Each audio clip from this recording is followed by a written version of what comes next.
4700 கோடி ரூபாய் மணல் கொள்ளை. திமுக அமைச்சர் துரைமுருகன் மீது வழக்கு பதிவு செய்ய அதிமுக புகார். தமிழகத்தில் 4700 கோடி ரூபாய் அளவுக்கு பிரம்மாண்டமான மணல் கொள்ளை நடைபெற்றுள்ளதாக எழுந்துள்ள புகார் அரசியல் களத்தில் பெரும் புயலாக பரவியுள்ளது. தமிழகத்தின் பல்வேறு பகுதிகளில் மணல் குவாரிகள் மூலம் முறைகேடாக மணல் அள்ளப்பட்டு அவை அரசு நிர்ணயித்த விலையை தாண்டி ஒரு யூனிட் 20,000 வரை சட்டவிரோதமாக விற்பனை செய்யப்படுவதாக குற்றச்சாட்டு எழுந்துள்ளது.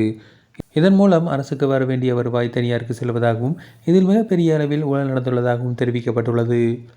இந்த முறைகேடுகள் தொடர்பாக ஏற்கனவே விரிவான விசாரணை நடத்திய அமலாக்கத்துறை இதுகுறித்த ஆதாரங்களுடன் தமிழக டிஜிபிக்கு விரிவான கடிதம் ஒன்றை எழுதியிருந்தது.